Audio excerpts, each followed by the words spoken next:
อาจารย์ชูชัยครับสวัสดีค่ะวันไม่บอกเว้ยผมหลงเบอร์ผมมาเป็นเบอร์หลาน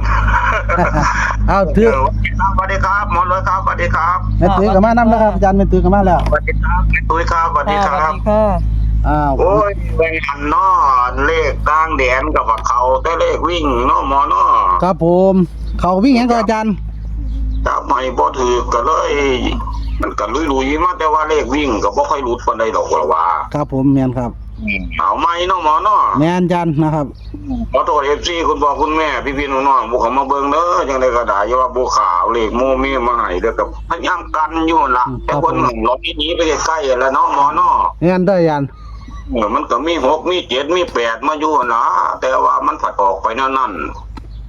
มันก็เลยบ่ถือแล้วเนาะออกแนวนั้นเนาะ ครับผม เลขมันมาน้ำมูอยู่น่ะมี1มี7มีหยังมาอยู่แต่เดี๋ยวนี้ก็เอาไหม ครั ผ บ มมือเฮ็ดไว้หัวแล้วล่ะ ครับผมให้ไปทานเนาะอาจารย์เนาะ อยากให้พอได้เลขออกแล้วก็ห่วยเอาจนดึกบ่เดียวมื้อคืนนี่สูง สูนย์แห้งกว่าอาจารย์ มันสูงว่าเจ้าของจับเลขให้บ่ถูกนี่แหละก็ผมติดสูงแห้งอ่ะนะครับ ผม เพราะว่าเลขน่ะเนาะผมให้หมอไปมื้อผมให้แม่ตุ๋ยก็หมอไปนั่นมันเป็น4กับ7เนาะหมอเนาะ ครับผม เลขปฏิเจ็ดผมก็จับอยู่แล้ว17ก็จับอยู่แต่วันผัดเอา8มาขันซะมันเอาอ้ายมานำมันมาเตะออกจากกันน่ะนะหมอ ครับผม มันก็เลยบ่เป็น17ให้ที่จริงผมเน้น17อยู่ได้ผม ครับ มักแห้งพร้อมสูบผมแห้งพร้อมมันฮอดเบิ่นนี่ล่ะเนาะหมอเนาะ ครับผมช่วงนี้ บ่เบิ่นจะว่าเพิ่นสิร้อยถือให้อยู่กับบ่จักกับเลข17ว่า ครับ อันนี้อันนั่นเด้อหมอเด้อเที่ยวนี้ก็สิเป็นเลข2ตัวคือเก่า โอ้2 ตัวเนาะอาจารย์เนาะนี่ เลขวิ่ง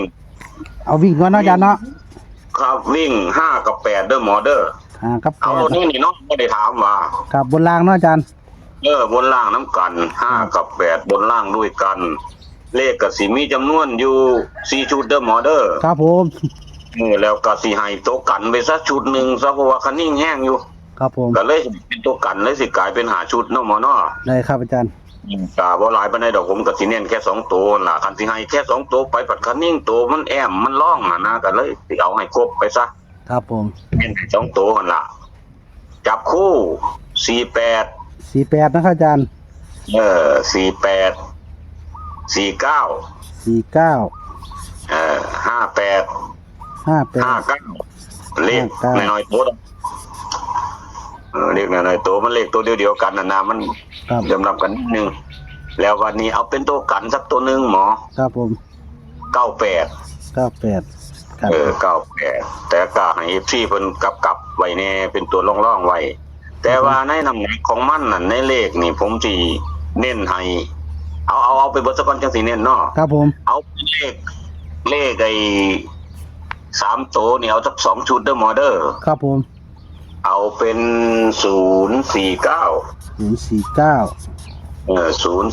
049แล้วก็894 94 049 894เอาบาดนี้เน้นตัวนี้ละหมอเน้นตัว049นี่ล่ะเลข3ตัวแล้วบัดนี้เลข2ตัวหมอเน้นตัว49ตัวเดียว โอ้คักอาจารย์ เน้น49ตัวเดียวแต่ว่าFT เพิ่นชอบ49นำผมอยู่ก็คือหนักไปทั้งบนเด้อหมอเด้อ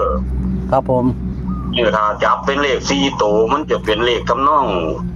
มันสิมีเลขอยู่2-3ตัวอยู่หั่นเนาะผมจับไว้นี่แต่ว่าผมบ่ให้ดอกสิว่าให้ฟังก็คือผมจับไว้9894เลข4ตัวนะครับ หรือหมอแทรกไว้ก็ได้บ่เป็นหยังนั่นคือ FC เพิ่นสนใจคิดว่าผมสิบ่ถ้าหลุดก็คือสิหลุดแค่ตัวเดียวเด้อเลขวิ่งหมอ ครับผม เอาลองดูมึงดูเบอร์ตัวนี้ได้หมอ ครับผมแอดมินเสียงหวานครับผม วิ่ง5กับ8บนล่าง จับคู่48 49 58 59ตัวกันคือ98 3ตัวก็มี2ชุด049 894เน้นให้ก็คือ049 2ตัวก็คู่เดียว49ค่ะ ครับ ถูกต้องว่าอาจารย์ แต่ว่าถูกต้องครับ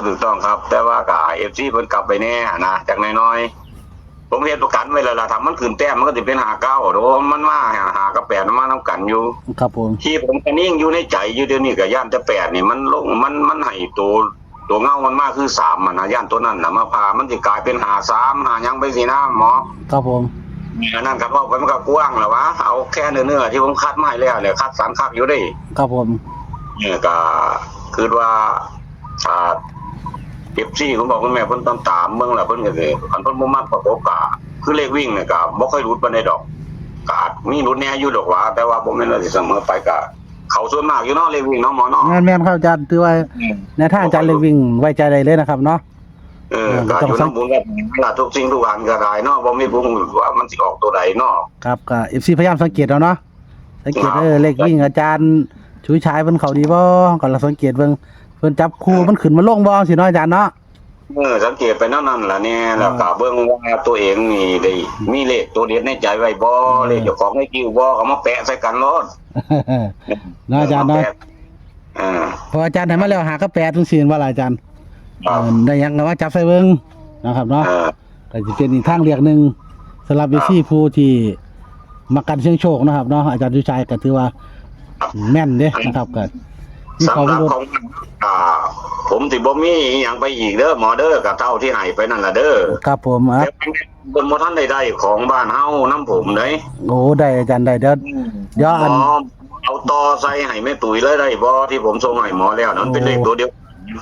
โอ้เดี๋ยวอาจารย์ว่าเป็นยังครับเดี๋ยวอันให้ผมอันสัมภาษณ์อีกผู้หนึงเดี๋ยวผมโทรกลับต่อเลยก็ได้ครับผม ครับ เพราะว่าผู้ประธานทางสัมภาษณ์กำลังถามแล้ว โอ้บ่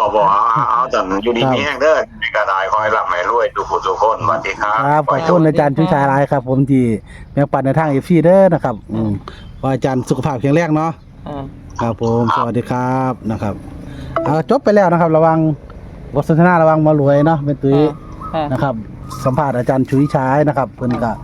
โอ้เมตตาดีเนาะอาจารย์เนาะบ่แพงจักเที่ยนะแบ่งปันเฮาเลยวิ่งเพิ่นเขาดีนะครับ ช่วงหลังๆนี่ก็อาจสิลุ้นนิดหน่อยเนาะนะครับต่อครับเนาะเอาชดตัวเลขต้องเป็นตุ้ยเฮาเป็นตุ้ยเป็นผู้อ่านครับบัดนี้ วิ่งหากับ8บนล่างจับคู่ให้กันมี48 49 58 59ตัวกันคือ98 3ตัวมี2จุด049 894เน้นให้ก็คือ049 2ตัวก็คือ49เนาะค่ะ หมดไป หมดแล้ว ให้โชคให้มันเนาะอาจารย์ชุยชายเด้อนะครับสำหรับในทางเพิ่นแบ่งปันคือเก่าเลยวิ่งเขาดีเนาะหรือผู้ใดมีตัวประกบก็ว่าประกบใส่กันมันได้เนาะถือว่าพี่น้องก็โชคมานำเพิ่นเด้อนะครับเอาขอบคุณหลายๆสำหรับในทางของอาจารย์ชุยชัยขอโชคให้มันให้รวยอยู่ช่องสวัสดีครับ ค่ะ